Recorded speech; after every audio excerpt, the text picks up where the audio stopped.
Hello everyone! In this video I'm going to cover nearly all of the lore that is already known about Warlords of Draenor. A ton of information will come at you, so if you want to watch it in a couple of sessions, I've placed links in the description to my individual videos. Before we begin, a big thank you for the people over at finalboss.tv for providing me with additional information and material. If you're looking for a podcast with some solid information about endgame raiding, check them out next Sunday, link is in the description, and we might see each other in the chat room. With all that out of the way, let's begin. At BlizzCon, they've mostly talked about how the expansion is going to begin and what we're going to see once we reach Draenor. This is of course for obvious reasons. They don't want you to know exactly what's going to happen throughout the entire expansion. So how does the story start? Let's find out. Garrosh is going to escape with the help of a friend with time travel powers. They first said that this was just a friend, and later they dropped the name Cairo Dormu, the dragon name for Kairos, who we met on the Timeless Isle. What are you here to do? Well, you're here to defeat the Iron Horde. These guys have found a way, as a result of Kairos Dormu and his involvement, to connect this world of Draenor of 35 years in the past, have that portal that gets built up connect to our time.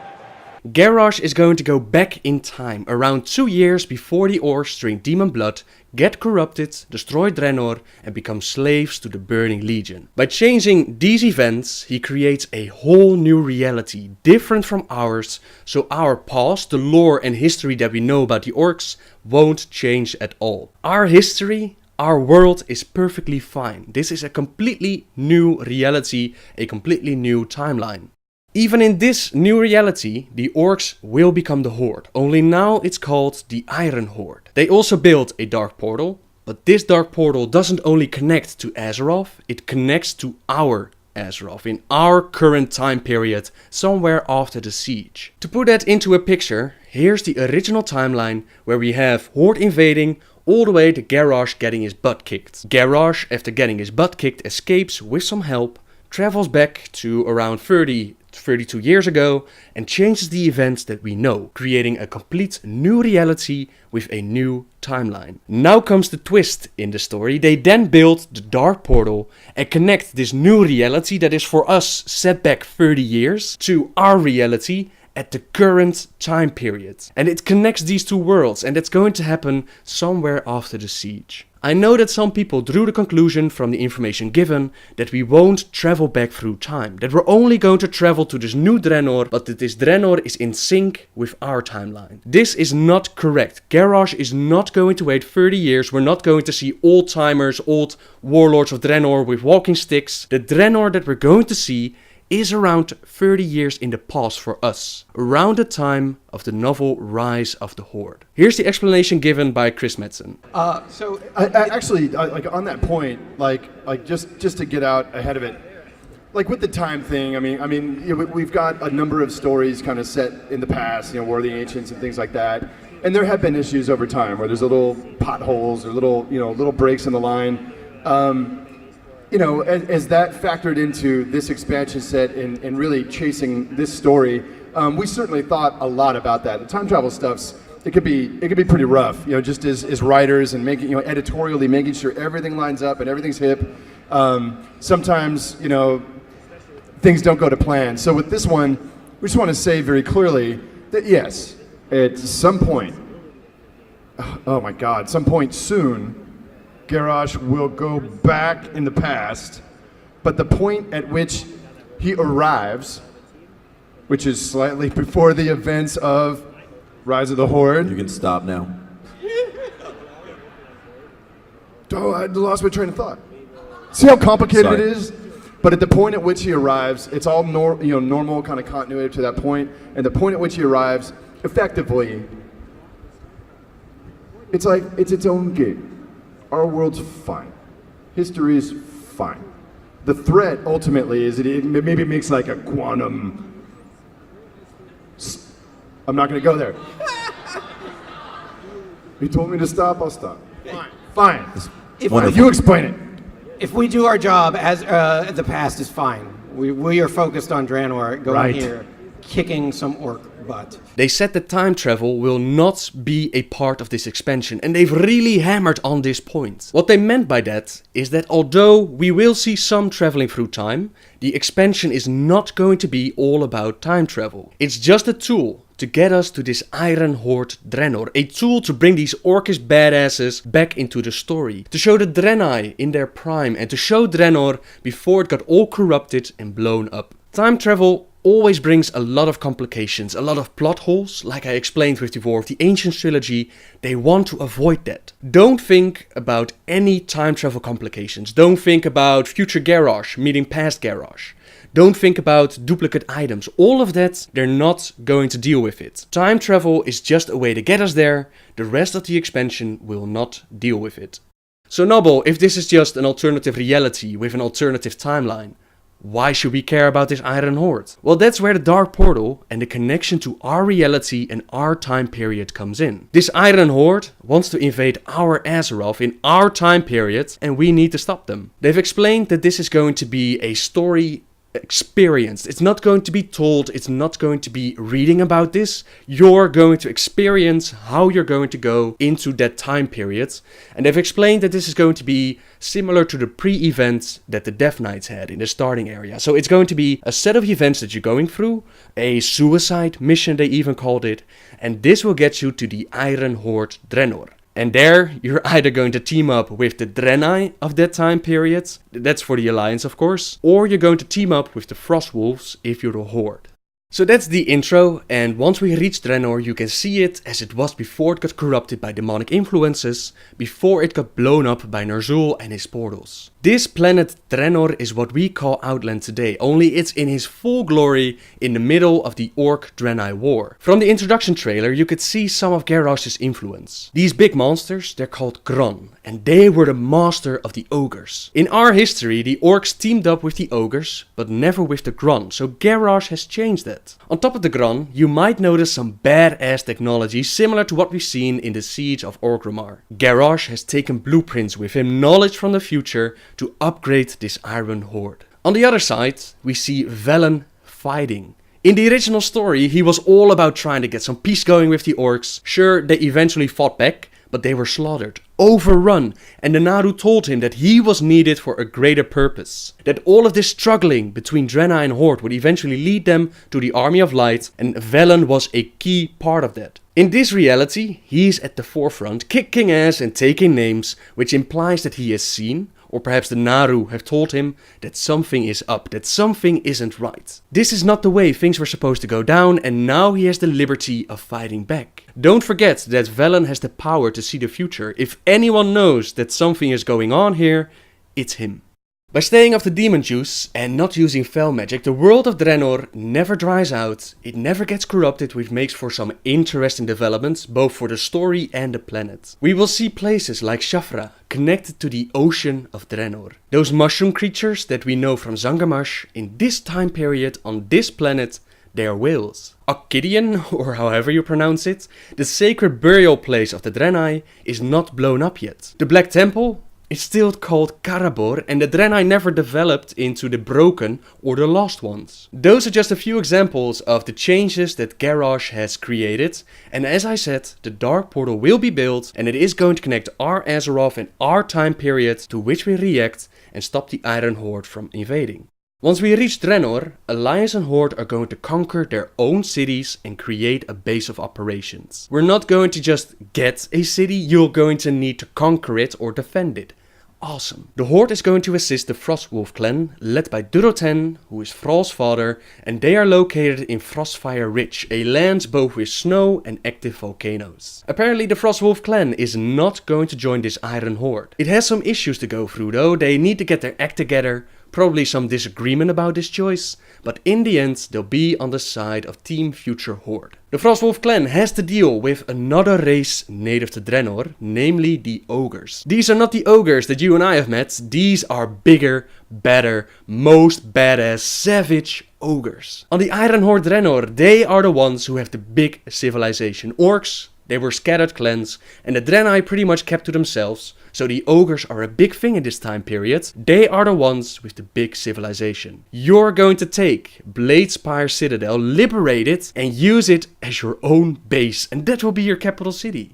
Another threat that the Frostwolf clan has to deal with is that they're fighting with the Thunderlord clan, who are about to enter the Iron Horde. I didn't know much about the Thunderlord clan, so I asked around on the forums. Apparently these guys are monster hunters. They hunt the giants of Draenor, they're riding on wolves, they're kicking ass. They want to join the Iron Horde. We don't want the Iron Horde to get any stronger, so we're going to have to do something about that.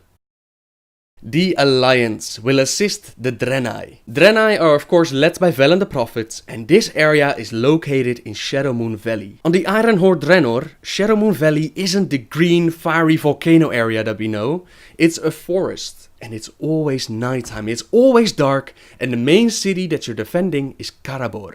We know it as the Black Temple. I had the chance to talk to Bay from Final Boss TV. He was actually there at BlizzCon and he was able to check out this starting area. I asked him, is it going to be as huge as the Black Temple?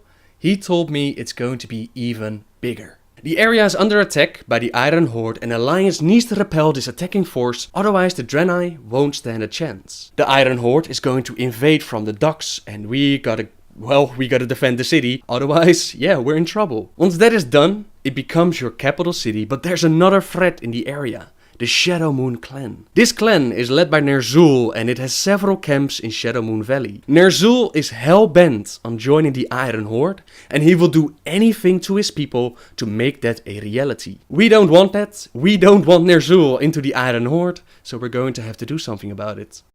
As you can imagine, with a title like Warlords of Draenor, the Warlords are going to play a huge part in the story. But who are they? What do we know about them from our reality? And what can we expect to find on this Iron Horde Draenor? Keep in mind that some of these Warlords have such a big story behind them that they will get their own individual videos in the future. For now, let's just cover the basics and find out what we know about these Warlords. Gromash Hellscream of the Warsong clan, father of Garrosh, located in Nagrand. Grom Hellscream is probably the most popular and commonly known warlord. Grom from our time was the first who stepped up when Gul'dan offered the orcs a drink to increase their power. He was the one most eager to go to battle, no matter what battle it was. His war cry is fitting for his name, and his weapon Gorhal sings as it strikes in battle. He was not a part of the first Horde invasion, but he was there when they came back for the second time to collect artifacts for Ner'zhul. He, together with Rexxar and others, held the Dark Portal on the Alliance side as others made their way through Azeroth. When Khadgar was forced to close the Dark Portal, Grom and the others were locked out and had to stay behind on Azeroth. After around 20 years, Thrall comes into the picture and Grom Hellscream was the first orc that Thrall got a chance to talk to after escaping from Durnhold. 20 years of demon blood pumping in Grom's veins had changed him from a hothead, all about fighting and warmongering, to someone who could agree with Thrall's notion of peace and negotiation. He helped Thrall to liberate the other orcs from the internment camps and the reforging of this new horde. Even after all these years, he still took a big gulp of demon blood back in Warcraft 3, knowing what it would do with them. It was thanks to Jaina Proudmoore, Thrall and some others that he regained his senses, and in the end he managed to land the killing blow and set his people free from their slavery to the demons by killing Manoroth. Thrall, the blood haze has lifted. The demon's fire has burnt out in my veins.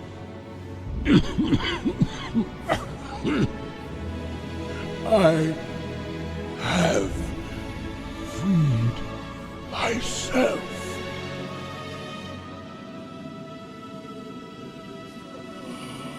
On this Iron Horde Draenor, Grom is going to be the one who will unite the clans into the Iron Horde. He is a rockstar, kicking ass, taking names, but he is going to have anger issues. This Grom never had that journey that ours had, so the Grom that you, me, Thrall and even Garrosh remembers might turn out to be just a little bit too hot-headed. They also said, will the anger get the best of him? I would bank on it. So it will be very interesting to see how they're going to do his story. Will his anger once again make him fall, or is he going to learn how to deal with it? And will they be able to keep that picture that people have of Brom Hellscream, that hero, that ultimate orc? Will they do it justice, or will people hate what they're going to do with him? Will be very interesting to see. Durotan of the Frost Wolf clan, Thrall's father, located in Frostfire Ridge. Durotan from our time was one of the orcs who was not happy with the events that unfolded on Draenor. He was not happy with finding the Draenei, especially since they saved his life and orc and Draenei lived peacefully together for many years. So he didn't embrace the idea of waging war with them as much as the other orcs did. He was against the demonic powers offered by Gul'dan. He refused to drink from the blood of Manoroth, and he was the one who went to Orgrim Doomhammer on Azeroth and told him about Gul'dan's betrayal. This act eventually cost him his life, because Gul'dan had sent assassins to kill him, but he did stood up against him, did let his voice be heard as all around him his brothers fell to the demonic corruption. He was one of the few orcs that had the balls to actually stand up and say something against this, that this was not their way. On this Iron Horde Draenor, Durotan's people rejected the Iron Horde's call for Orcish unity to focus on their own survival. They moved to Frostfire Ridge, and there they battle with the Thunderlord clan and the ogres who are inside the Bladespire fortress. As they presented Durotan, they asked the question, will he join the Iron Horde this time, since they are no longer influenced by demons? But later they said that he's going to be part of Team Future Horde and that they're going to be part of their starting area. He is the only Orcish warlord that's confirmed to be on our side. They also asked the question, was Durotan a noble dude at heart, or did the situation turn him into this noble dude? It will be very interesting to find out. Ner'zhul of the Shadowmoon clan, located in Shadowmoon Valley. Ner'zhul from our time played a huge part in the story of Warcraft. He was the one who first got in contact with Kil'jaeden, and Kil'jaeden manipulated him into forming the first horde and kill all the Draenei. Ner'zhul would eventually find out that Kil'jaeden was just using them, but by that time it was already far too late, and his apprentice Gul'dan was happy to step in and follow the orders of Kil'jaeden. Ner'zhul didn't do much to prevent any further corruption of his people, because he feared Kil'jaeden and he feared for his own life. He did send a note to Durotan to prevent him from drinking the demon blood, but that's about it. When the first horde invasion of Azeroth failed, Terran Gornfiend stepped up to Ner'zhul with a plan to create more portals to different worlds. They failed to conquer Azeroth, but other planets might not put up so much resistance, and Ner'zhul was all behind this plan. They gathered 3 artifacts from Azeroth, and in the end Ner'zhul made his portal. Not just one portal, portals all over Draenor, and he told the orcs who were with him to step through the portal and follow him to the Promised Land. The remaining horde was still fighting the Alliance at this time, and the others didn't want to leave their brothers behind. Ner'zhul killed one of them to get them motivated, and they reluctantly stepped through the portal to this unknown destination. Unknown to Ner'zhul though, this portal would not lead him to the Promised Land, it would lead him straight to Kil'jaeden, who still had some unfinished business with the orc who refused to follow his orders. He ripped Ner'zhul his soul in little pieces, causing agonizing pain, only to reform it and do it all over again. After a while, Kil'jaeden got bored with this, and he came up with a new plan that would require Ner'zhul to be turned into the Lich King, and he would be sent off to Azeroth to weaken it and get it ready for a new invasion from the Burning Legion. After that, the events of Warcraft 3 follow, which is too much story to go into right now, but that's pretty much the backstory of Ner'zhul. On this Iron Horde Draenor, Ner'zhul is leading the Shadowmoon clan, and it's interesting to note that his description on the website says the following. His vision of a united Orcish culture has been eclipsed by the manipulation of his apprentice Gul'dan, and the bloody reality of the rising Iron Horde. If I read this right, it almost seems like he was busy getting the Horde together, like we know from our timeline, like Kil'jaeden found the Draenei, wanted them dead, manipulated Ner'zhul into forming the Horde. Gul'dan betrayed him, and it looks like the same events are going to take place for this Iron Horde Draenor, except this time they don't drink any blood. That's just my interpretation, you could take this in a lot of ways, but what we know for sure is that Ner'zhul wants to be in this Iron Horde. He wants to be part of this, and it matches the Ner'zhul that we knew. Sure, he was manipulated by Kil'jaeden, but he had a little lust for power inside of him, and in the end, he betrayed all the other orcs. It will be interesting to see what this Ner'zhul is going to do to be worthy of this Iron Horde, and they described him as the shaman to the shamans, as in, you might be a good shaman, this guy is the top dog. Gul'dan of the Storm Reaver clan, also located in Shadowmoon Valley. In our timeline, Gul'dan was the one who led the orcs down the path of demon blood, fell magic, and he didn't give a crap about his people. All he cared about was power. Power and even more power. When Ner'zhul figured out that Kil'jaeden was manipulating the orcs, he wanted out. Gul'dan was the apprentice of Ner'zhul. He found out about Ner'zhul wanted to stop all these events, and he took Ner'zhul his place in following the orders of Kil'jaeden. Kil'jaeden promised Gul'dan the good life, powers beyond his imagination, but once the orcs fulfilled their mission, killed nearly all the Draenei, Kil'jaeden just left them to their fate. It was at that moment that Medivh, under the influence of Sargeras, contacted Gul'dan and told him about Azeroth and how to build a portal to it. The Horde invades, and Gul'dan decides to spy in the mind of Medivh in search of more power. Unfortunately, at that moment Medivh gets killed because his friends found out that he was corrupted, and this put Gul'dan into a coma. In the meantime, Durotan informs Orgrim Doomhammer about Gul'dan's betrayal, and Orgrim steps up. He takes out Blackhand and becomes the war chief of the Horde. Now Gul'dan's in trouble, but he manages to convince Doomhammer to keep him alive, and in exchange he creates more powerful troops, the first Death Knights. In the end, Gul'dan's lust for power would strike a devastating blow to the first Horde invasion. As they march to lay siege to the capital of Lordaeron, Gul'dan takes his troops and sets off to the tomb of Sargeras in search of more power. Orgrim Doomhammer, hell-bent on keeping the honor in the Horde and making an example of those who don't uphold that honor, is forced to send troops after Gul'dan. This forces the Horde to fall back, and eventually they would be defeated. Gul'dan's fate was sealed though when he entered the tomb of Sargeras, as the demons there took great pleasure in killing this treacherous orc. However, that wasn't the last time we saw Gul'dan. Even his skull manipulated events and allowed the Horde to invade for a second time, and eventually giving Illidan the power needed to take out Tychondrius in Warcraft 3. Some of you already noticed that Gul'dan still has a green skin. On this Iron Horde Draenor, Gul'dan is going to be the only one who drinks the demon juice, and as he offers it to the others, events don't go as planned. Garrosh prevents the orcs from drinking, and this places Gul'dan in a very awkward position. He's an outcast now of the Horde, so his Shadow Council, the construction of the Dark Portal, all of those plans are a no-go. Gul'dan is not happy with that, and neither is Kil'jaeden.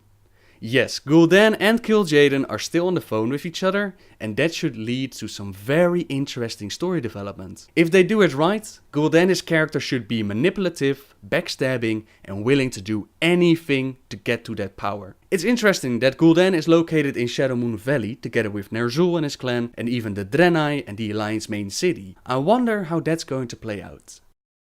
Blackhand of the Blackrock clan, located in Gorgrond. Blackhand from our time was the very first war chief of the Horde, but in reality he was a puppet of Gul'dan who ruled behind the curtains. When the orcs started to magically age their children to get more troops, Blackhand was one of the first to offer his kids, and this created some messed up adults with the mind of children. It was Blackhand who led the Horde into their first invasion of Azeroth, but later Gul'dan's betrayal would be known to Orgrim Doomhammer, and Orgrim was the second in command to Blackhand, and he killed Blackhand to take the title of War Chief and lead the orcs down a more honorable path. You can still fight a child of Blackhand in Upper Blackrock Spire, located in Blackrock Mountain. People already asked me if this clan was named after the mountain or the mountain after the clan, but this is not the case. Both of them already had their names, and Blackhand just saw it as a good omen that they shared a common name.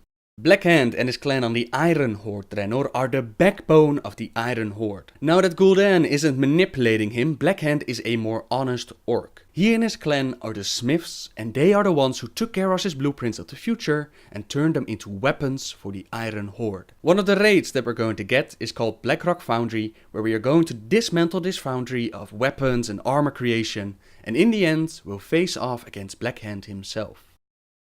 Kargav of the Shattered Hand clan, located in Spires of Arak. Kargav from our time has a pretty interesting story. In the time period where Ner'zhul is trying to make all these new portals, Kargav was left behind to stall the Alliance who were trying to stop Ner'zhul. This allowed Ner'zhul to make his way to the Black Temple, but in the end Kargav would realize that he was left to die, so he took his people to Nagrand to regroup and find more troops to battle the Alliance. There he asked Great Mother Gaia if there were any able orcs in the area to fight with them. But Gaia wasn't happy with everything that happened to the orcs. The formation of the hordes, the corruption of the planet, the use of demonic powers, and she thought that the Alliance invading their planet was their own damn fault. She told him to look around and see that these orcs were sick and not able to fight. To Kargav, they seemed to have all their limbs required, and as long as they could hold a weapon, that would do. At that moment, one orc, sick with rat pox, walks up to them and asks what Kargav is doing here. Did something happen to his father? And as he was talking, he fell over and started to puke out blood. Young Garrosh Hellscream was not able to join the war effort because he was sick. But Kargav realized that these orcs would be of no use. "You pathetic weaklings," he snarled. "Do the horde a favor and die here. If you can't help defend your people, you have no right to live." Nice going, Kargav. Thanks for messing up Garrosh like that for us. And over time, Kargav would serve Manoroth and later serve Illidan. You can still fight him in the shattered halls of Hellfire Citadel. Kargav on this Iron Horde Draenor got enslaved by ogres to work in the mines, but one day he had enough. He used his own chains to strangle one of the ogres, and then he cuts off his own hand to set himself free. After that, he turns around to the others and asks who's next, and they're all like, "We're with you, man," so they all escape from those mines, and this clan is formed by many different clans, who were all enslaved, and it's a very dark and pain-minded clan. Many more followed his example of cutting off a body part and replacing it with some kind of weapon, and they don't mind inflicting some of that pain on their enemies.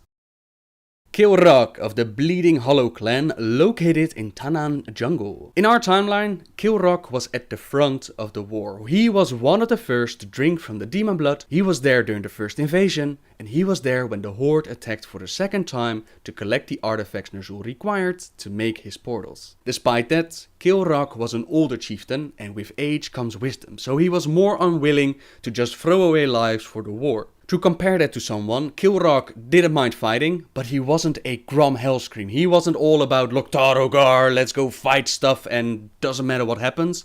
He was older, he was wiser, he was Grom as we met him later when he teams up with Thrall. Anyways, that's besides the point. The younger orcs, they saw this as a weakness, which caused Kilrog to kill at least 3 of his own sons and 2 of his grandsons, who thought they could rule the clan better than him. Orcish rules, man. If you want to rule the clan, you gotta take out the war chief, which Thrall has changed of course, but those orcish rules are pretty damn brutal. Eventually, Kilrog would join Ner'zhul and Teron Gornfiend as they made their way to the Black Temple to start creating these portals. Right behind them were the Alliance forces, so they made their way to Akandun, despite Kilrog his fears. Don't make the mistake of thinking that he was a coward. Akandun is just a very scary place, and Kilrog believed that going there would mean their doom. Eventually, he managed to stall the Alliance forces, allowing Ner'zhul and Teron Gornfiend to escape and continue their journey to the Black Temple. It was there, in the Shadow Labyrinth, that Kilrog lost his life by the hands of Danav Trollbane. On this Iron Horde Draenor, the Bleeding Hollow clan is a very shamanistic clan, but also a very tribal one. They live in the jungle, they're kinda out of their mind, and the shamanism that they practice is much more dark and savage. They have a ritual that each new war chief goes through, and this ritual was described as being in a Blair Witch cave, all gruesome stuff around them, and they would gouge out their own eye to receive a vision of their death. And this vision would influence, dictate how they rule the clan for the rest of their life. Pretty damn messed up. Also, fun fact, the warlock spell Eye of Kilrog is named after this Kilrog. For now, that's enough information on these warlords. Let's take a look at some of the other characters that have been confirmed to be part of the expansion. Like the warlords, most of them have a huge background and we can't go into full details, so I'll tell you the general backstory behind the character and later they'll get their individual videos.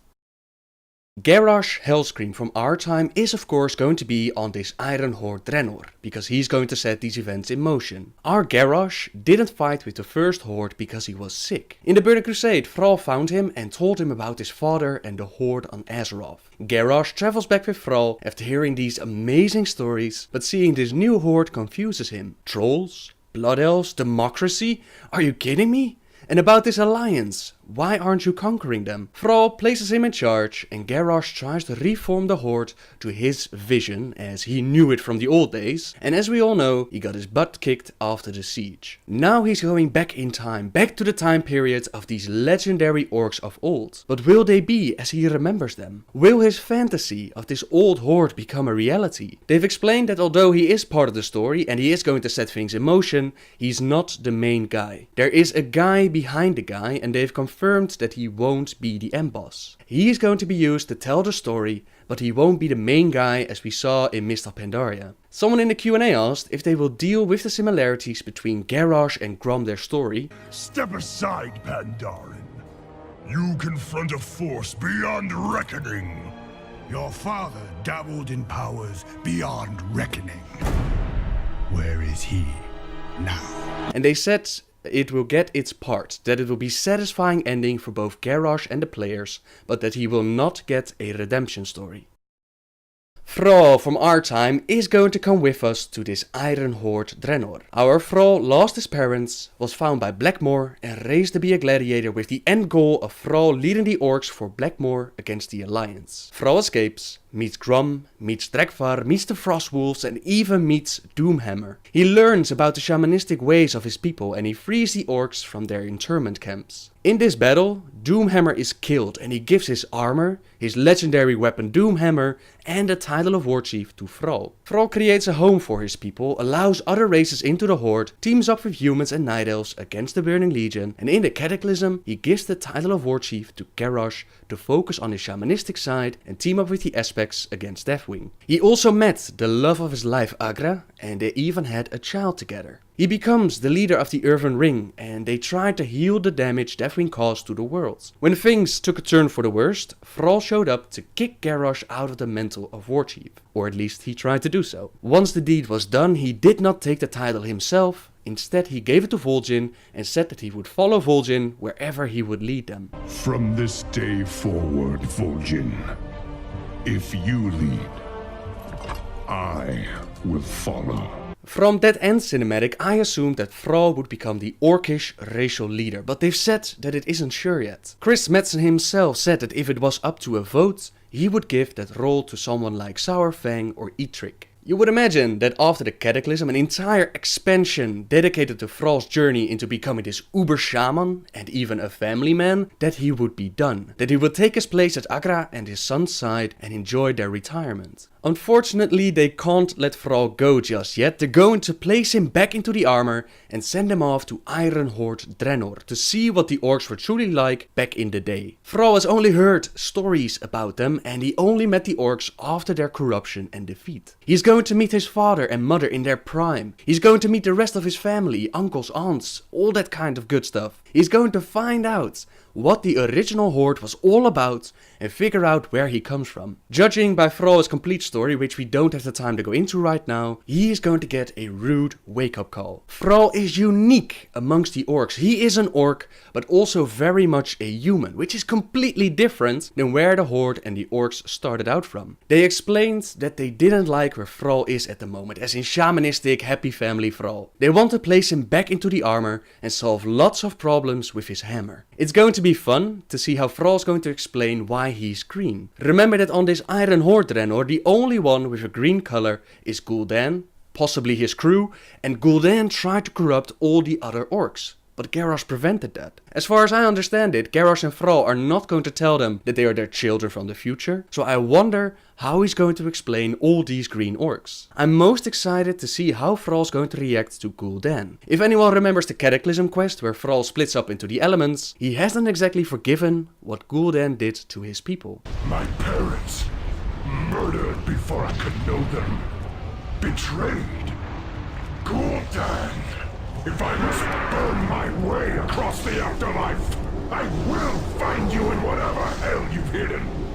I will have my revenge. Do you hear me? Thrall shamanism and shamanism in general is also going to play a role in the expansion. These orcish shamans from Draenor are the real deal. It's a big part of their culture. They want to make it more mythical and diverse because now it's pretty much all about the elements and elemental lore. For example, they want to make it more diverse by making one clan very primal, the other very spiritual, the other out of their minds and cutting out their own eyes to receive visions. They want to make it more mythical by, for example, Ner'zhul goes to talk to the western wind, instead of just an element that you can actually see in front of him. By the way, Drekvar, the shaman who taught Thrall all about shamanism on Azeroth, is going to play a role in the story, and you are going to see him go blind. And for those wondering, Agra and even Thrall's son are not going to come with him, although it has stirred up some controversy about female heroes, and they might reverse that decision. If we look at Draka, Thrall's mother, she was one hell of a badass. When Thrall's father stood up and walked to Orgrim Doomhammer to tell him about Gul'dan's betrayal, he wanted Draka to stay behind with her child. She scratched his face and spit in it and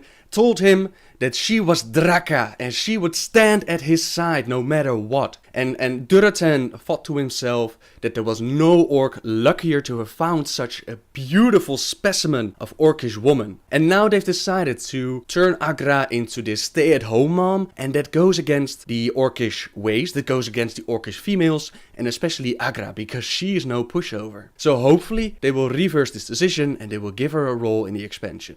Would be lovely. On the Alliance side, we're going to see the Draenei in their prime. The Draenei were pretty much living in their own bubble on this savage planet, but with the rise of the Iron Horde, their bubble is going to be shattered. We're going to see the Draenei at their crucial turning point with all these Naru, outlandish buildings and technology from outer space and really beautiful places. We got a glimpse of that of course in the Burning Crusade, but that was after the Horde already had their way. That was after the world was corrupted and destroyed. Now these Draenei are going to be exposed to this savage world, and the question becomes, do they become savages themselves or will they come together? What made these Draenei tick, and how will our Draenei respond to reliving this nightmare?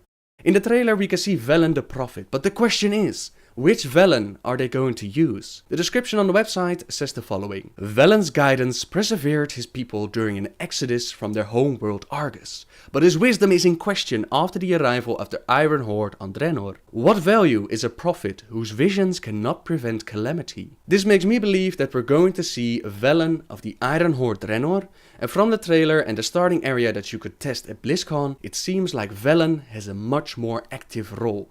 Our Velen was always told to stay alive, don't get yourself killed, because you're going to get through this. You're going to make it one day and create the army of light ready to stand against the darkness. It seems that this time that isn't a problem, and it makes me believe that Velen knows something is up. He knows that this is not the way things are supposed to go down, and he's now taking a more active role in the defense of his people. A Velen who's actually going to fight will be quite the sight to behold, because this man is ancient, he is very attuned to the light, and he should be incredibly powerful. This is just my interpretation though. For all we know, we might see our Velen. For all we know, Velen still won't do anything. This is just my interpretation. Another Draenei that we're going to see in the Alliance starting area will be Akama. But not the Akama that you and I know. This Iron Horde Akama will not be a broken, he will be a full-fledged Draenei before they devolved. Our Akama was left behind to defend Karabor, the place that we know as the Black Temple. During that battle, a strange red mist followed the orcs, and this mist would transform the Draenei who inhaled it into broken. Akama is one of those broken, and later he would team up with Illidan to liberate the Black Temple from its new master, Magfaredon. Unfortunately, Illidan was as crazy as Magfaredon was, and Akama waited patiently for the day that the betrayer would become the betrayed, and he would get his temple back. Now we get the chance to see the temple that he remembers, defend it against this Iron Horde, and make sure that it never falls into ruin. One completely new Draenei that they've introduced from this Iron Horde Draenor is named Yrel. In our timeline, Ural never made it into the story, so she's completely new and they described her as a Joan of Arc type of character. I believe that means she's going to be one of the ordinary people, but circumstances drive her to be extraordinary, sacrificing herself for the greater good of her people, and they also dropped that she would be a mega level Alliance champion. I hope so. Would be great to see a Draenei step up to the plate. Although, as far as I remember, Joan of Arc didn't really have a happy ending.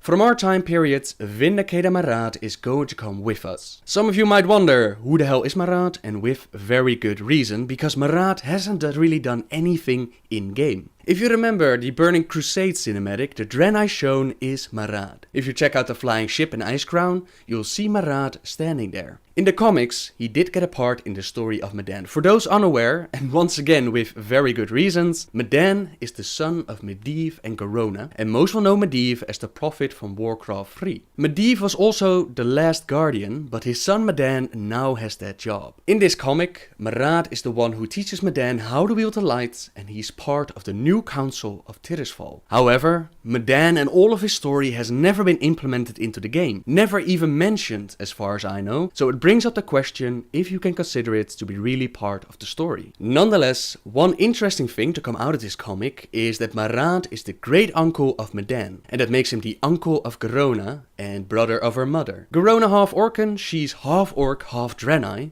and Gul'dan from our time forced Draenei and Orc to mate in order to create her. In other words, a child born out of rape. So this Maraad, who has witnessed the Horde slaughtering his people, who has found Garona and Medan, has had to live with his sister and her fate, now he gets a chance to make things right. To prevent this Iron Horde to do to his people what our Horde has done. And for Blizzard a second chance to actually give this guy some story. Hopefully with a reunion with his sister and some badass revenge on Gul'dan. Possibly even teaming up with Garona and Thrall to get that revenge. Someone on Twitter asked if it could be possible that this Ural character is the sister of Maraad. And I don't remember them ever giving a name to his sister, so it could be very possible that this Ural character is the sister of Maraad. Time will tell.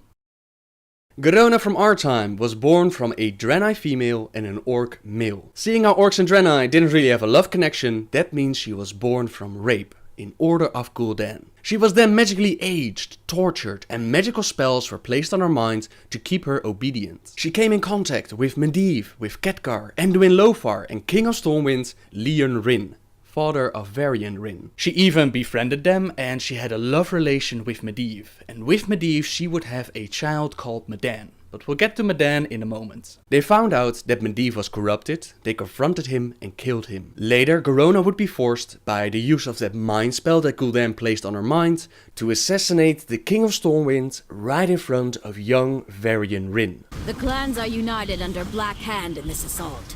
They will stand together until Stormwind has fallen. Before the coming of the end. Gul'dan is bringing up his warlocks by nightfall.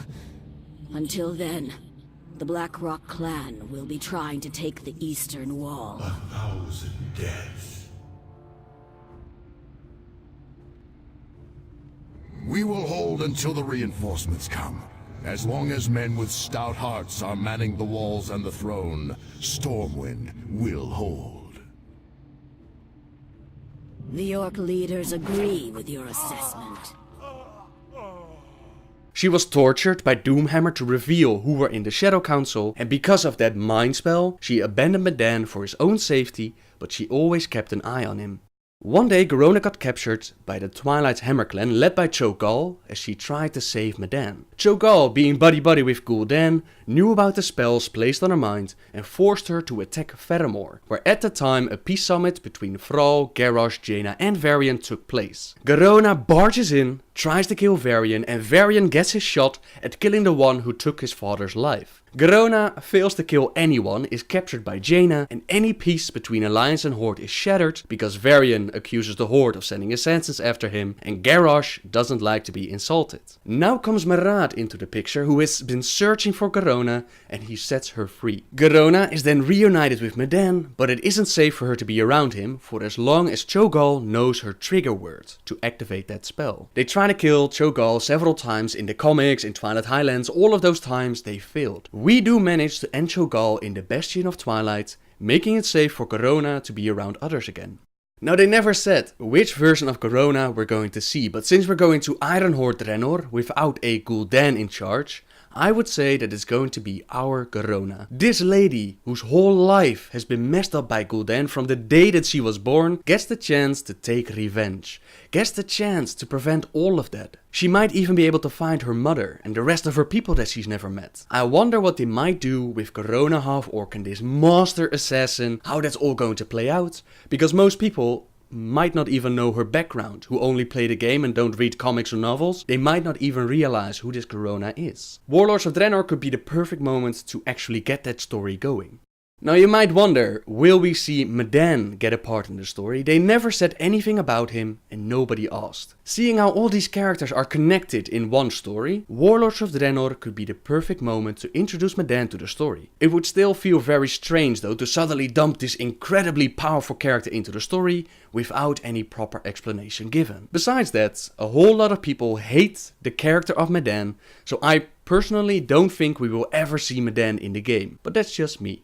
We will see Cho'Gall and Teron Gornfiend, although Teron will be his orcish self. In our timeline, Cho'Gall was one of the first Ogre Magi to be born for many generations, and he was noticed by Gul'dan. Gul'dan and Cho'Gall became the best of friends, and Gul'dan taught him a few magic tricks. He was placed in charge of the Twilight's Hammer clan, and eventually he would take his clan and follow Gul'dan to the tomb of Sargeras. Doomhammer found out about this betrayal, and he sent some of his people after them to show what happens to those who don't uphold the honor of the Horde. Nearly all of them get killed, but Cho'Gall manages to survive. He then makes his way to Ankirai, where he serves Kafun, and he tries to resurrect this old god. Kafun is the one who gave him a more old godish look, and in order to resurrect him, Cho'Gall needs Medan. In the end his plans fail, but still he survives to fight another day. The next time that we see him is in the Cataclysm, where he now serves Deathwing, and by extension the old gods, in the hope of bringing about the Hour of Twilight, the end of the world. Behold!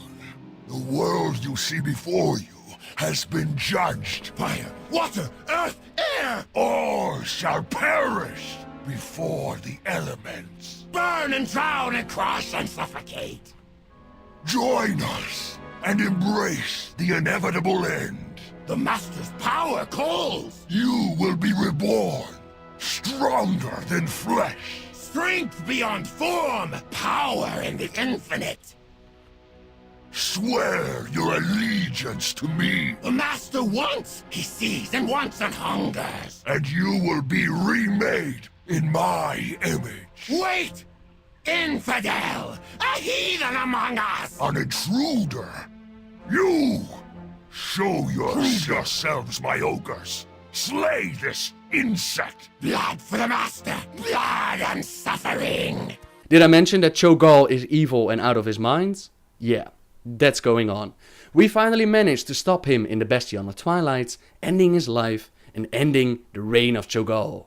They didn't say much about Ironhorde Cho'Gall, only that he would be present. We know that Gul'dan, his plans are a no-go. No Shadow Council, no ruling of the Horde behind the curtains, but he is on the phone with Kil'jaeden, and we can be fairly certain that he will be a warlock. In my opinion, best case scenario is a team up of Corona, Thrall and Moran against Gul'dan and Cho'Gall. That way these guys can work out their unresolved issues and get their killing blows on these two masters who messed up their entire lives. The Twilight Council will suffer for their crimes. Cho'Gall will pay.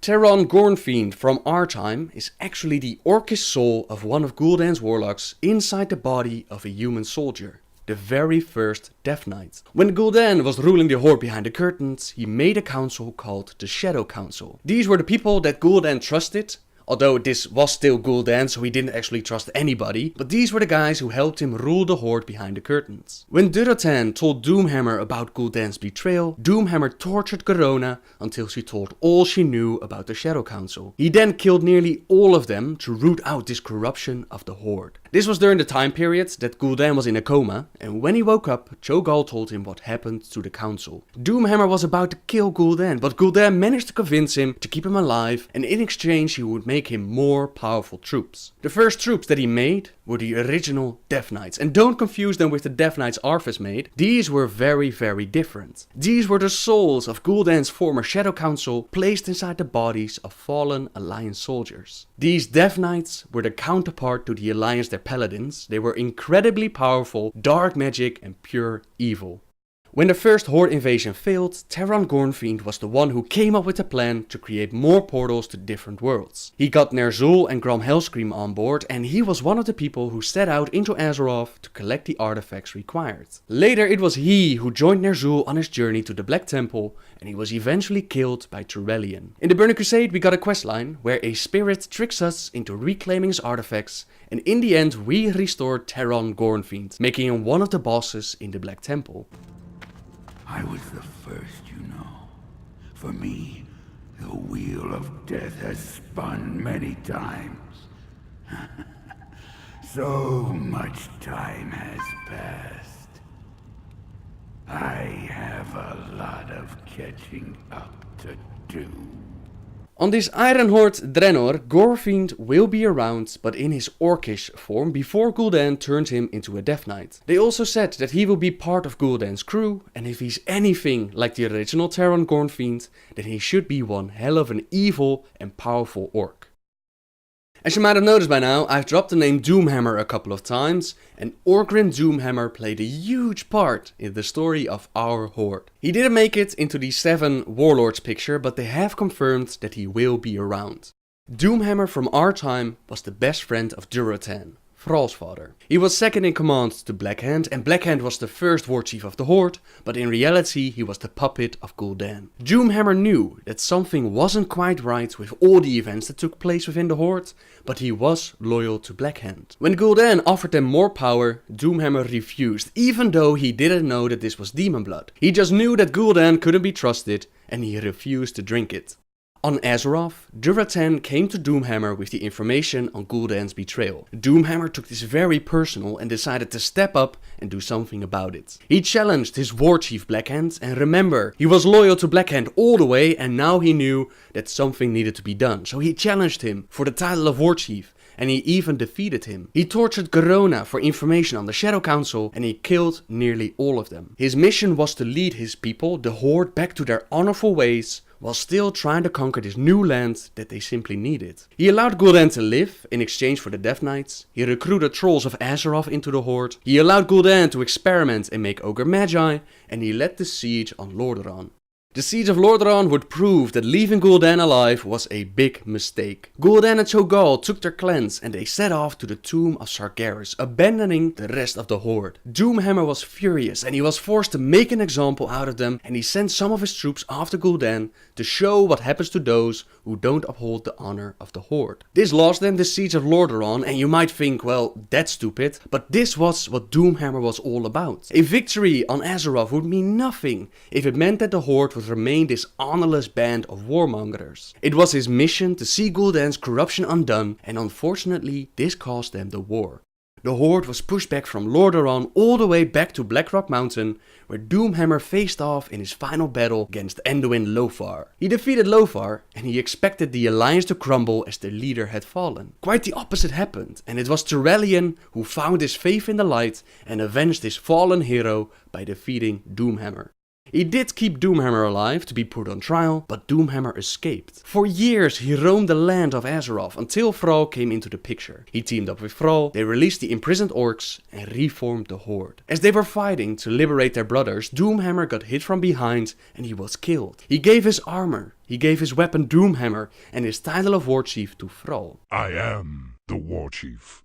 For Doomhammer! The weapon Doomhammer goes from father to son, and it has a prophecy behind it. This prophecy was explained in the novel Rise of the Horde, where both Durotan and Orgrim their lives were saved by the Draenei, and they got a chance to sit down with Velen for a chat. It is said that the last of the Doomhammer line will use it to bring first salvation and then doom to the orc people. Then it will pass into the hands of one who is not of the Blackrock clan. All will change again, and it will once again be used in the cause of justice. This prophecy has been fulfilled in our timeline. Orgrim used the Doomhammer to lead his people to salvation from the corruption of Gul'dan and Blackhand. Later he led them to their doom as he sends his troops away to deal with Gul'dan, and eventually they lose the war. Then it passes on to Thrall, who uses it to bring justice for his people. This Iron Horde Doomhammer, both the weapon and the orc, should be around, so I wonder how he's going to react to a duplicate Doomhammer in the hands of Thrall. Also this prophecy, how is it going to play out for this Iron Horde?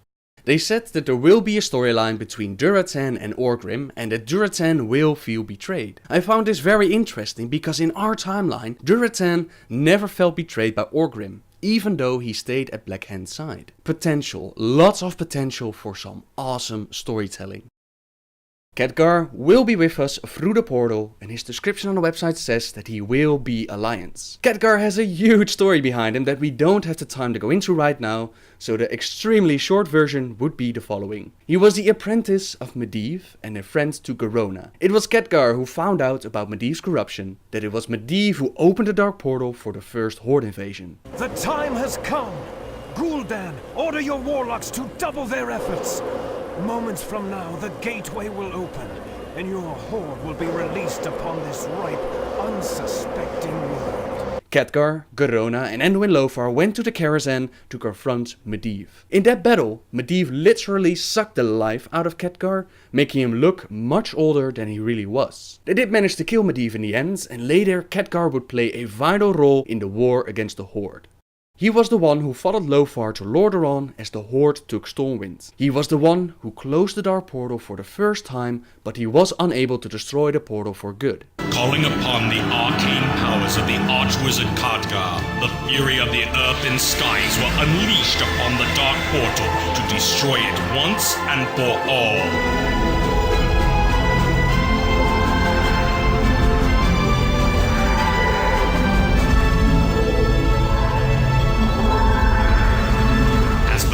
Light dimmed, an eerie glow fell across the black morass. For though the portal was destroyed, the rift that joined these worlds at war yet remained.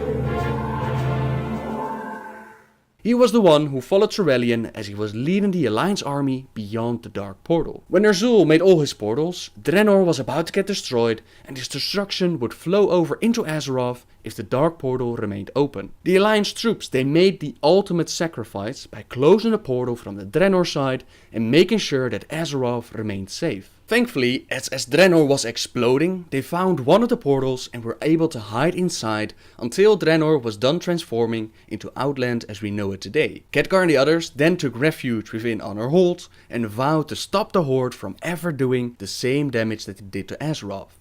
In the Burning Crusade, the portal reopens and we find Khadgar in Shafra together with the Naaru Adal. The Naaru have come to battle against the Legion and Khadgar stands at their side willing to aid both the Horde and the Alliance. Around the time that the Dark Portal reopens, he also meets Marad and Medan and he could see a resemblance between Medan and his old mentor Medivh. Later, it would be revealed that Khadgar became a member of the Council of Six in Dalaran, and this council is made up by those who rule Dalaran and all the territory controlled by Dalaran. Khadgar was the one who said that Jaina, after the death of Ronan, should be the new main leader of the Kirin Tor based on a prophecy written by Croesus.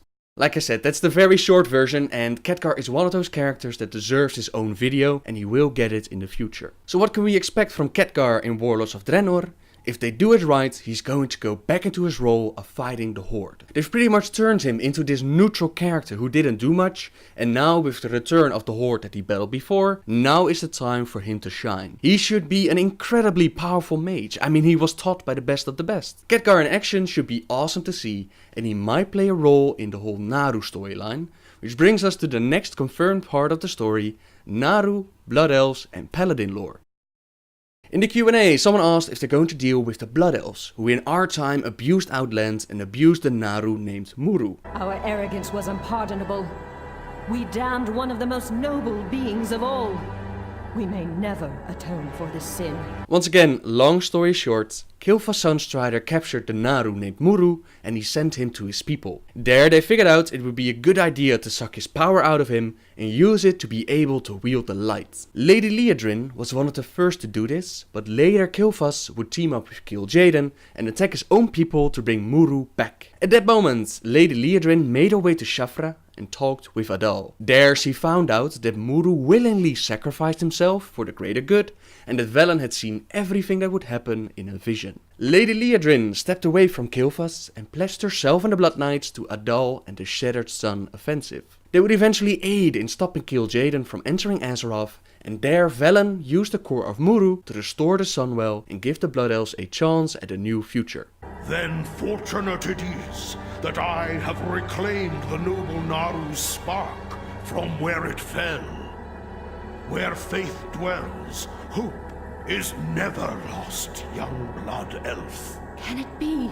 Gaze now, mortals, upon the heart of Muru, unblemished, bathed by the light of creation, just as it was at the dawn. In time, the light and hope held within will rebirth more than this mere fount of power. Mayhap they will rebirth the soul of a nation. Blessed ancestors! I feel it.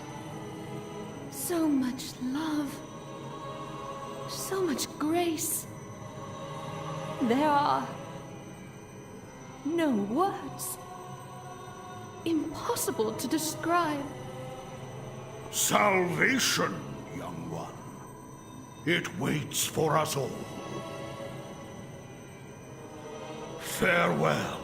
You might wonder, who are these Naru? Well, the Naru are beings of pure light, and they first showed themselves when Velen and the Draenei escaped from the planet Argus. They're hell-bent on fighting the Burning Legion, and although rare, they can fall to darkness, as we've seen with Muru transforming into Entropius. On this Iron Horde Draenor, I would imagine that this is a great opportunity to dive deeper into the history of the Naru, explore their origin, and combine that with some excellent Paladin and Blood Elf lore. There is a whole bunch of speculation behind the Naru, from them being the souls of fallen titans, all the way to them being the moon goddess for the Night Elves, Elune. This would be a perfect time to shed some light on all that speculated information. They might even confirm that the Naru are the source of all light, both for the Draenei, for the Blood Elves, for the humans. Anyone who wields the light gets it from the Naru. It's hard to predict what they could do with the Blood Elves in their story. The only thing that I can imagine is them trying to repay their debt to Velen by protecting the Naru on Iron Horde Draenor. But they didn't share any details, so we'll just have to wait to find out. With this storyline, I could also see the start of Prince Anduin's journey into the leader of the Army of Light. Velen has seen a vision of this, and a savage planet like Draenor with the Draenei and the Naru in their prime might be a great way to start that journey. I speculated before that the return of Turelion and Illyria might have been a great way to start this journey, but they said that we won't be seeing them on Iron Horde Draenor. Christy Golden is also writing a new novel surrounding the trials of Garrosh, and she said that Anduin will have a lot of growth in that book. I may not like his character as he is right now, but it doesn't mean that they can't turn him into the badass that he could be. Let's hope so. One final character that is confirmed to be in the expansion is our warlord Zayla. For Hellscream!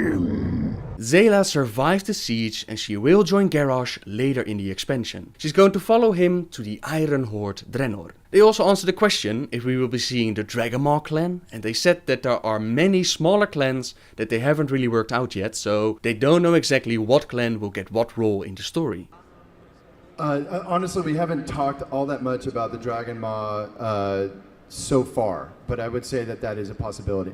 There's a lot of like kind of second tier orc clans that all have pretty cool kits, but we haven't been exhaustive yet. Someone already asked about Rexxar, and I really hope that they will give him an origin story, or at least a part in the story. The same goes for Broxigar. If you've seen the video, the legendary orc who in our time managed to land a strike on Sargeras himself, I would love to see him in the expansion. And he should be around. I asked Lorology on Twitter if he knew anything about this, and sadly he couldn't confirm it yet, so fingers crossed, and let's hope that they don't forget about him. I was pondering if I needed to do a segment about the new zones, but I don't have more information to offer than what they've described on the website. What I do want to let you know is that they've given a couple of hints for what we can expect from the areas without a name. The area in the top right corner is called Ferelon, the area that we know as Netherstorm. This will be added later in a patch, but no further details. The area in the bottom left is a mysterious ogre continent. This is where the ogre civilization is placed before they came in contact with the orcs. There's supposed to be one really epic city built on this continent, but again, no details given. Some of you already asked me, Noble, what do you think about Warlords of Draenor? And in my opinion, going over this list of characters really shows how much potential the expansion has, both to the story and the features. It is of course thin ice what they're playing with. First of all, time travel is always such a weak device in the story, and from Warcraft's history they never nailed it. So this time they just said, okay, we're going to use time travel, but we're not going to deal with the complications. I fear that might feel cheap, but if done right I can overlook it if the rest of the expansion is great. Another part that worries me is that I understand the idea behind going back to Draenor. I mean, Warcraft 1 and 2, a Burning Crusade expansion, getting people back into their seats and behind the computers. I can understand that. But these warlords are not all going to be our friend. Some of them will have to take down, some of them will become different than what we know about them. So I wonder how people are going to react if they have to fight, for example, Grommash Hellscream. A lot of people place them on a pedestal of one badass orc, one hero of the orcs.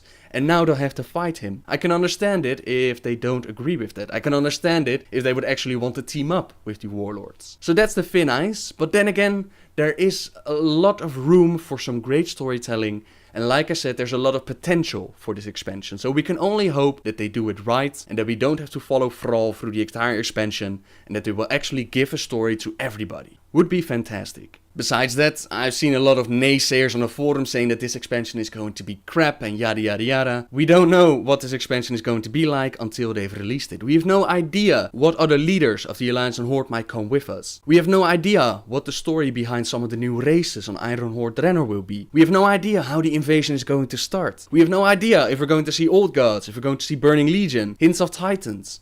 We don't even know who the end boss will be. Someone did ask the question in the Q&A, and just to give you the picture behind it why I think this answer is bullshit, here's the clip. How you doing, Brunsgoth Badass Warrior? Got a question. In Myth, before you even released it really, you said, Garage last boss. Do you know what the last boss is in Warlords of Draenor? Or can you tell us, please? Grommash Hellscream. What? Alright. What, did you not want to know? So we can kick both Hellscream's ass. That's right. You're welcome.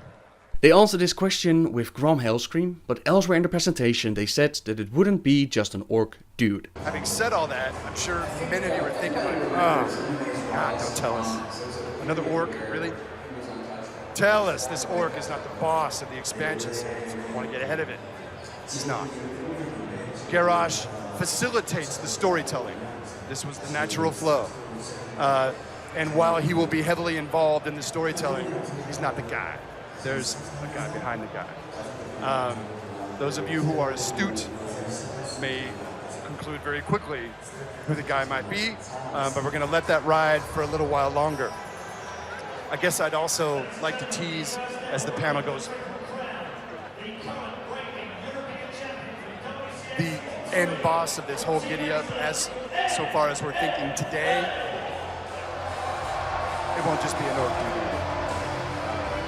Take that as you will. If I had to make a guess, I would say that Kairos, or Nosdormu on his way to being corrupted, would have a high chance of being an end boss. If you need to stop this alternative reality from invading your reality, then killing the one who has the power and the will to do so might be a good start. We don't know, and for all we know they might throw a curveball with something completely different. Only time will tell. That's all the information that I could find, and you guys and girls have sent me a couple of questions, and this additional information might be handy for everyone. Let's see what questions we can answer, shall we? Will Saurfang join us? There's been no confirmation given about this, but they've only said that if it was up to a vote, Chris Metzen would make either Saurfang or Eitrigg the next racial leader for the orcs. Nothing else has been said about Saurfang himself, but I would find it very funny to see our Saurfang meeting younger Saurfang. Could be very cool. Also, I'm really annoyed by the setup story. It has always been established that the orcs were peaceful and shamanistic before the drinking of the demon blood. Even says it in the race background when creating a new character. This is what made the orcs truly unique to me, and now it seems this uncorrupted Iron Horde are just as bloodthirsty as the horde that drank the demon blood. Because seems to me they are again tweaking what has been established to fit with the theme of the expansion, and it makes the lore as a whole weaker. I'll stop moaning now and try and wait till launch to drone on, but what are your thoughts on this? I can't agree more. That's also one of the things that struck me as something they could screw up. Even though these are not our orcs and the events on Draenor won't affect our history, you can still see what the orcs would do without the demon blood, which can change all the lore behind the orcs as we know it. The orcs were not warmongers, they lived in relative peace, worshipping their ancestors and having a party every once in a while. Of course they had the occasional battle with ogres or Gron or even competitive amongst each other, but they never had the desire for world domination. The whole reason why they turned into the warmongers was Kil'jaeden the Deceiver. And eventually, of course, his demon blood. Garrosh is not as powerful as Kil'jaeden was, he's not so manipulative, so I wonder what he can say or do to turn these orcs into the same horde as we've seen with the first invasion. Only this time they won't have the excuse of demon blood, so it will be interesting to see what exactly he can do to turn them from peaceful orcs to warmongers. I can only speculate on this, and somehow I have the idea that they're going to change some of the events as we know it. In our timeline, the current order is the following. We have Kil'jaeden into the picture, Ner'zhul tells them all to get ready for war, Ner'zhul finds out that Kil'jaeden is bad and he wants out. At that moment his apprentice Gul'dan steps in and continues to follow Kil'jaeden's orders. He offers the rest demon blood, and Kil'jaeden leaves them behind once the deed is done, and he believes the Draenei to be dead. At that moment, Medivh contacts Gul'dan in a dream and tells him about Azeroth and explains how he can build the Dark Portal. That's the order as we know it. Now the new order for this Iron Horde Draenor could be exactly the same as we've seen it, as in Ner'zhul gets everyone pumped up and ready for war, Gul'dan steps in, but only the moment where they drink the demon blood, that moment will be changed. That way we still have the same reason as to why they become the warmongers, because once you taste the blood of Draenei and once you're in battle it's hard to get out of that mindset, and all Garrosh has to do at that point is direct them to Azeroth. That brings up a new question though, how is Garrosh going to make them build the Dark Portal? In the original story it was Medivh who told Gul'dan how to do it. On this new Iron Horde Draenor, if they follow the normal order, that won't happen. Garrosh isn't trained in the arts of magic, so how are they going to make this portal? Maybe he's going to bring the Book of Medivh with him, that should have some notes. Maybe Kairos will have some additional information for them. Maybe they're going to alter the chain of events and make Medivh contact Gul'dan anyways, despite the Draenei not being dead yet. We don't know, and I hope that they give a proper explanation for this and a good story behind it. But we can only hope for that and wait for the release as you stated in your question. Will we see Nobundo? They didn't say anything about him, but I really hope so. For those that don't know his story, I'll place a link in the description to his free short story, and it explains a little bit about how the Draenei experienced the war with the orcs for the very first time, and it's just a very sad and powerful story. Can recommend it if you want to get ready for this expansion, and it would be awesome to see these Iron Horde Draenei to get in contact with our Draenei who have the shamanism of the orcs, who have these broken fighting with them. Would be awesome to see, and I hope they're going to do something with it. Do you think they will add a new hero class, normal class or races they just didn't want to announce it yet?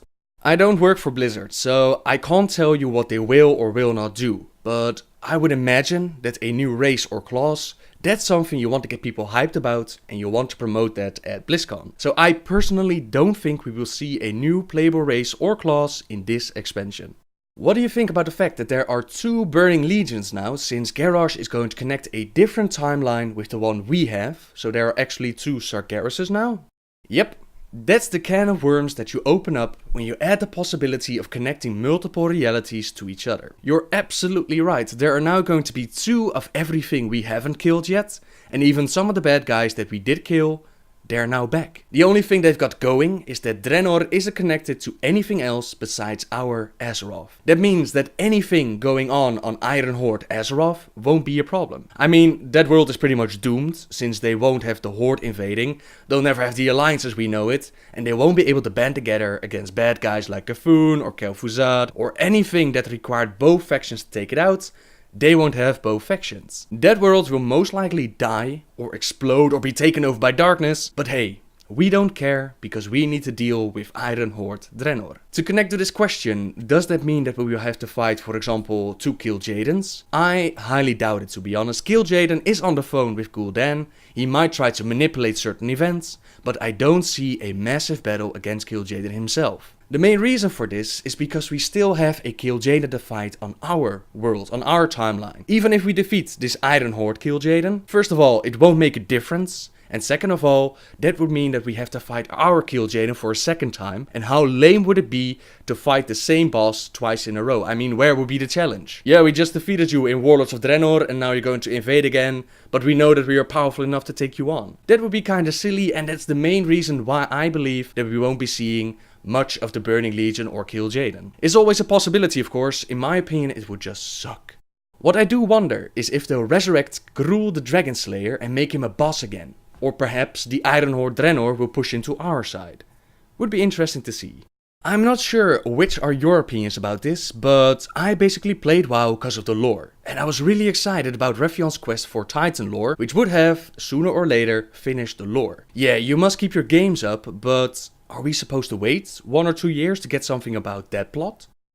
Well, first of all, finishing the lore will probably never happen. Mr. Pandaria showed that they can still create new stories, and if they want, they can keep the story going forever. The rest of your question, I have to admit, and for those who follow me on Facebook, you already know this, I was a bit disappointed with the time travel story. There was so much teasing and hinting in Mr. Pandaria. There's so much unexplored lore and story that they can still deal with on our Azeroth. But instead they decide to go and dump it all behind for an adventure on Draenor. That kinda sucks, but on the other hand, seeing these Warlords of Draenor, after researching the story a little bit, I'm excited to see what they're going to do. As long as they don't make me follow Thrall around for the entire expansion like they did in the Cataclysm, I'm okay with it. All these other stories, they will still be there and we can explore them later. Besides that, just because we're going to follow Garrosh to Iron Horde Draenor, doesn't mean that they can't connect it to the current storyline. We are in a space where we're trying to think very far ahead of the expansion sets we are currently working on. Although we can't get into it today for obvious reasons. How this one escalates and what happens at the end of this one, it's going to spill over into the next one. So as you guys call out names of characters you want to see, yeah, we want to see them too. So as usual, bear with us. I hope you guys are in for the long haul, because we are. And we've got expansion sets galore kind of lined up in the queue like bullets in a 6-shooter. So please be patient with us. We will get to it all. Thank you, Chris. I speculated in my time travel videos about Refion, Kairos, perhaps even Anduin aiding Garrosh in buying us more time, or perhaps changing our reality. We know that's not going to happen, since Iron Horde Draenor will not affect our history, so I was wondering, what's the motivation behind letting Garrosh out of his cage and giving him this golden ticket for time traveling? Once again, we can only speculate, but someone on the forum came up with the idea to add Iron Horde Draenor troops to our troops at the end of the expansion. Think about it, both Draenei and Orcs have lost a whole bunch of troops, and they could fill those numbers up with what they collect from Iron Horde Draenor. Those that don't side with the Iron Horde could follow us back to Azeroth. The Draenei that survive could fill up the ranks of the Draenei on our Azeroth. That way, our Azeroth defense team will have bigger numbers and perhaps enough numbers to stand against the coming Burning Legion. That's just one idea though. Someone else came up with the idea that Refion is going to make Garrosh create this alternative reality in the hopes that this Iron Horde Draenor will conquer our planet, and then that complete Iron Horde Draenor will be able to defend it against the Burning Legion. We don't know what Blizzard is planning, and I can't wait to find out. They're going to show how Drek'Var went blind? I thought he was born blind. I had to check this one out on Wowpedia, and apparently little is known of Drek'Var's early life, beyond the fact that some stories claim he was blind from birth, and others that he was an apprentice shaman to the Frostwolf Farseer, Mother Kesher, for many years on Draenor. The information that he was born blind apparently comes from the WoW manual, so apparently that information is wrong and he wasn't born blind and we're going to see him go blind. As an orc shaman will go into Draenor with the shamanism that was developed on Azeroth. Since we're dealing with the race of shamans who were not locked up into Azeroth, what kind of mega powerful shamanism that developed over 35 years on Draenor are we going to be seeing, and will it change our method of shamanism as well? You're gonna see awesome stuff. You're gonna see Drekthar. You're gonna see that actually embodied in Drekthar. You're gonna see him go blind from just messing with the elements, so to speak. But there are actually huge shamanistic elemental lines that we're gonna play with in this expansion. There's gonna be a lot that we tell, I think. Yeah. Why do we even have to go back in time and stop Garrosh if it won't change our version of Azeroth?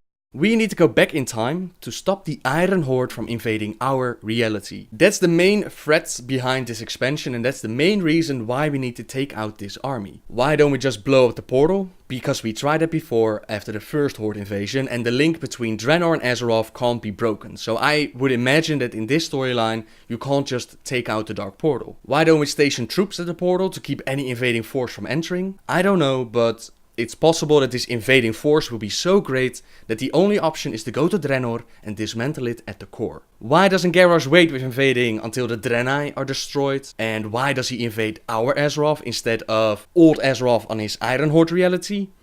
I have no idea. Perhaps Kairos played a little trick on him, perhaps they promised him that he would have a fresh Azeroth to conquer, and instead they make a connection to our Azeroth? I don't know.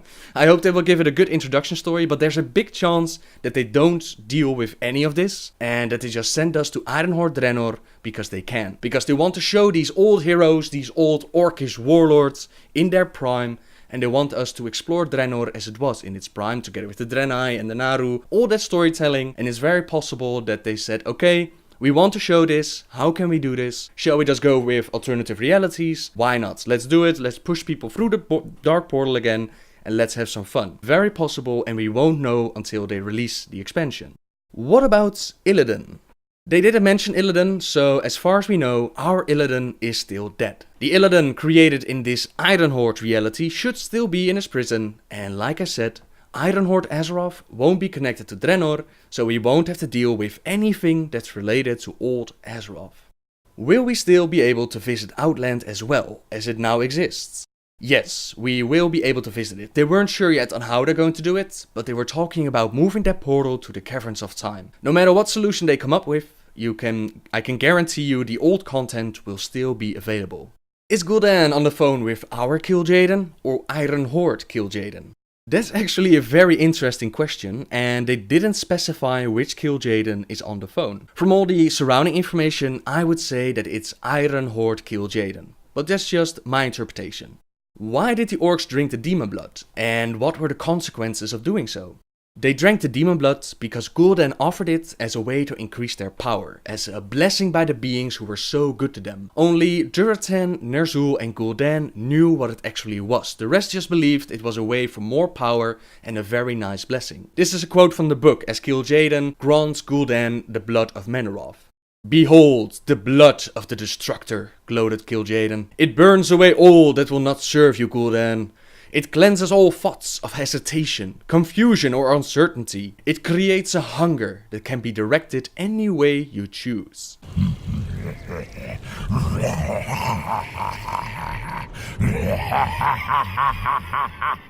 Drinking the blood turned them into slaves of the Burning Legion. It increased their power, it increased their bloodlust, and it gave them red burning eyes. They used this power to murder nearly all the Draenei, but later found out that this bloodlust would drive them crazy. They turned on each other, and something had to be done before they killed each other, and this led to the first invasion of Azeroth. Many years later, Grom and Thrall would kill Manoroth and free the orcs from their slavery to the demons.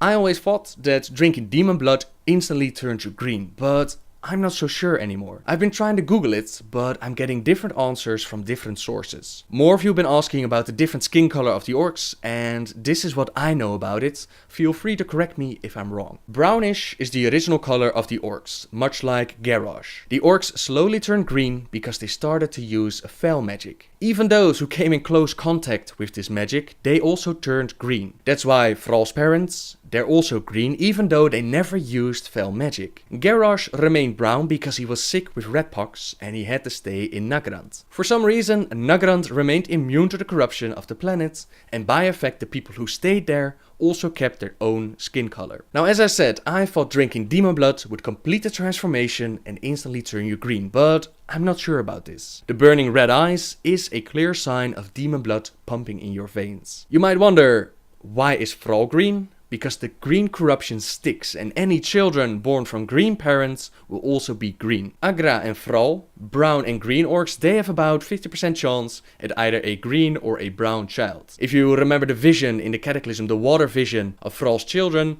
you could see that one was brown and one was green. Orcs turn red when they drink a whole bunch of demon blood, or if they drink it for a second time, like we've seen with Grom and his troops in Warcraft 3. Orcs who are black or greyish, that skin color belongs to the orcs who stay for a longer period of time underground. Although even that skin color has some discussion behind it, because it could be just a game mechanic to make it easier to understand who belongs in what clan. So that's my information on the skin colors of the orcs. If you have any additional information or if something is wrong, feel free to let me know in the comments. Will Blackhands, Durotan and others be able to step through the portal and live in our time? Yes, from what I understand it, the Iron Horde wants to invade our Azeroth, so technically they could do that. How can you say that they won't deal with the time travel stuff? That makes no sense. I say that because someone in the Q&A asked the exact same questions as the complications for the time travel thing, and they literally said they're not going to deal with it, and I'll show you the clip so that you know what I'm talking about. Yeah, right. Thanks for making the game. I want to ask, because we've got the time aspect in the expansion, does that mean we're going to have double ups on certain characters, like to vindicate Morans? Because... Nope. No. Oh! And it's because we're clever. Awesome. Again, we really want the emphasis to be on Draenor, and so we can decide what kind of story we want to tell, and we're not really telling the time travel story, we're not really telling the paradox story, we're telling a story about going to this world and kicking butt. Since UBRS is being revamped for Warlords of Draenor, and Rent is there at the moment, do you think he will stay there, or will he join the father-son fest somehow? I believe we killed Rent, so I don't think he'll be part of the story. I do wonder what they're going to do with the revamp of UBRS, since most of the story will take place on Iron Horde Draenor. Perhaps they're going to place the initial invading force from the Iron Horde, perhaps they'll place them in UBRS, which was the original old base for the original Horde, which is inside Blackrock Mountain. On a side note, they said that there will be 2 revamped dungeons, and one we know, one is going to be UBRS. I was wondering what dungeon could be the second one. Now it could be Akendun, perhaps that's the instance that they count as a revamp, but as far as I know, Iron Horde Draenor is going to be completely different from our reality, so I'm not entirely sure. The second option could be, of course, lower Blackrock Spire, because if you're going to do upper Blackrock Spire, why not take the lower section with it? But on the other hand, MMO Champion the other day had some screenshots of Karazhan being cleaned up. I wonder if they're going to revamp Karazhan into perhaps a dungeon or a raid or something like that. I think that would be awesome, and if you're looking for a place where you can bend time, and you need some notes on how to create a dark portal, I would go to Karazhan. Would be absolutely amazing, because Karazhan is one of my favorite raids. What's Jaina going to do? I have no idea. They didn't say much about how they're going to continue the story that they've been building up with Mr. Pandaria. I do know that Christy Golden is writing a new novel that will tell the story of Garrosh on trial. Everyone will get a part in it, and she also said that the relation between Kalik and Jaina isn't going great. From that information, I would speculate that she's still stuck in that Horde must die mindset, which pushes Kalik away, and who knows what she might do. Alrighty, final question already, because I've been talking for way too long. Will we get a new legendary questline, and will they put Rephion in Warlords of Draenor? Hi, my question is, are we going to see Rathion in the next expansion? I love Wrathion. You guys love Wrathion? Yeah. Pretty cool. I think he played a great role in Pandaria, and he helped kind of put the whole story together in Pandaria in a really neat way. He might take a little bit of a break. It doesn't feel right to have him do another legendary quest in the next expansion, so I would expect a cameo, but I wouldn't expect that kind of role again for Wrathion. So he's not the final boss of Warlords? He's Grommash will ride him into battle. Hold. My question is about the legendary. I've worked on 2 legendaries now. I worked on Dragwrath, got that done. It felt like a huge accomplishment. This one just feels like a raid requirement. Is that something you're going to see again in the future, or? I think that we definitely want to do a legendary quest line. I don't think that those are exclusive concepts. I think that something we want to get in 6.0 is both a legendary quest line for a type of item, kind of like the cape, while also being able to do the other types of legendaries that are a lot more exclusive to, killing a really hard boss. So in the same way that, right now we have the Garrosh heirloom weapons, those are a little bit more exclusive, almost like the old legendaries worked. They aren't really exactly the same, but more along those lines. And I really think that we can have a balance between both of them.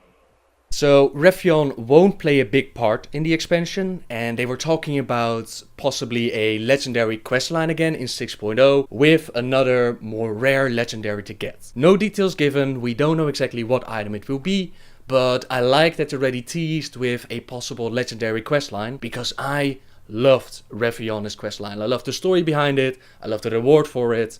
It was great. Hopefully they'll do something like that again. I would love to see it. And with that, I'm going to end this Q&A. Thank you very much everyone for sticking with me during this Warlords of Draenor coverage. It's been a couple of hectic weeks, but also a lot of fun. I hope I got you excited about the next expansion, as excited as I am. I hope Blizzard is going to do it justice, and I hope we will get some beta access. So if somebody at Blizzard is watching this and you've got a spare key for someone laying around, I would love to cover the beta, and hopefully you guys would enjoy seeing that. For now, I hope you have an amazing weekend, and until next time guys, see ya! Our bond is iron, our will unbreakable.